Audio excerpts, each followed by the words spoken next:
If you were to ask a random person what they thought a typical American eats, the first thing they'll probably say is hamburgers. And they're probably right. The average American eats about 3 burgers a week, totaling nearly 50 billion burgers eaten each year. How did this seemingly simple combination of ground beef and bread become so ubiquitous with American cuisine? This is a story of food. Let's take a moment and talk about it.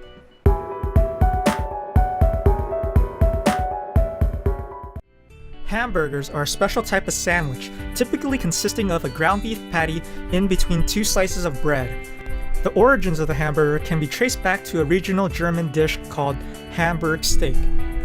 Hamburg steak, as you may have guessed, is where the hamburger gets its name. Likewise, Hamburg steak gets its name from the city of Hamburg in Germany, where it may or may not have been invented. The dish consists of minced and chopped beef, formed into a patty and cooked either by frying, roasting, or smoking. The dish became very popular with Americans in the 1800s as German sailors and immigrants brought the recipe over to the States from Germany.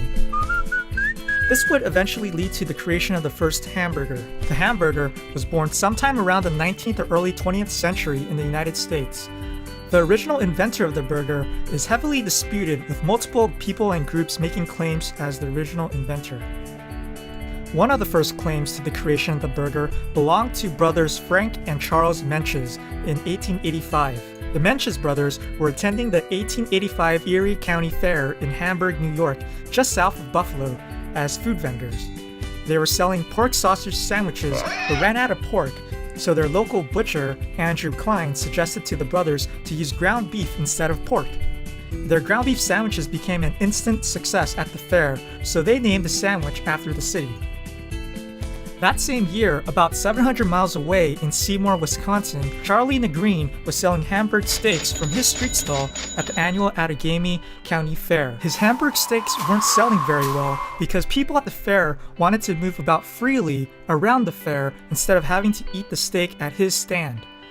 To address this issue, Charlie flattened his Hamburg steak and served it in between 2 slices of bread so that his customers can eat it as they moved between booths. This innovation was very well received by his customers, and he became known as Hamburger Charlie. The last major claim to the burger came about 5 years before the Menches brothers and Hamburger Charlie in Athens, Texas. There was a cook named Fletcher Old Dave Davis who claimed to have created the first burger after coming up with the idea to put ground beef between 2 pieces of Texas toast to serve to one of his customers who was in too much of a rush to sit down to eat for a meal. After seeing the positive response from that customer, Old Dave began regularly selling his creation as part of his regular menu. There is a very good possibility that the burger was created by each of these people independently without any of the others knowing about it. The first burgers were only really popular regionally, and news about the burger spread very slowly in the early 1900s. Regardless of who actually invented the first hamburger, its popularity across the country can be attributed to White Castle, the first fast food restaurant. White Castle's business strategy was to cook and sell their burgers quickly. This gave rise to their popular slogan, "Buy 'em by the sack." Following the success of this campaign, between 1923 and 1931, founder Walter Anderson expanded his restaurant all around the Midwestern United States. He also pioneered the concept of a takeout service and standardized his burger making process so that each White Castle burger would look and taste exactly the same regardless of which restaurant you were eating. The dominance of burgers had only just begun. To that, we need to look westward to California. On May 15, 1940, Patrick McDonald, along with his 2 sons, Richard and Maurice, opened their restaurant, aptly named McDonald's, along US Route 66 in San Bernardino, California. Their business strategy was to serve burgers to customers conveniently and quickly at an inexpensive price.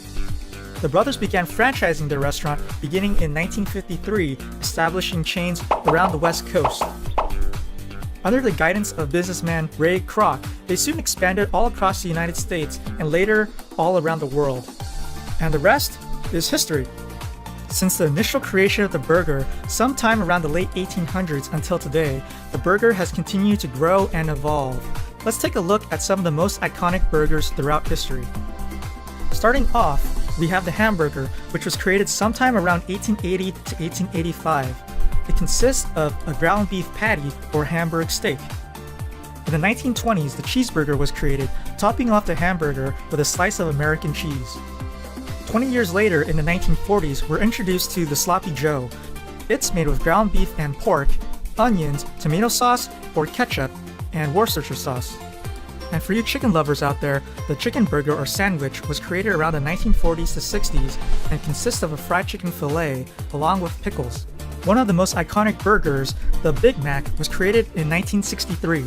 It's made of all beef patty, special sauce, lettuce, cheese, pickles, onions, patty, special sauce, lettuce, cheese, all beef patty, special sauce, lettuce, cheese, pickles, onions, In 1982, vegetarians were graced with the Veggie Burger, which replaced the meat patty with a soy, seitan, or lentil-based patty.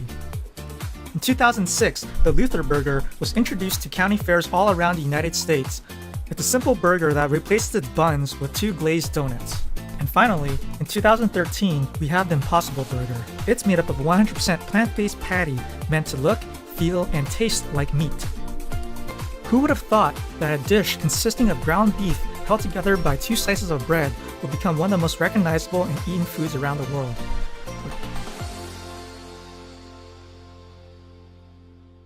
Thank you all so much for tuning in. This has been your Moment of Zen. If you enjoyed this, please remember to rate, comment, and subscribe for more. Until next time, take care and stay fresh. See ya.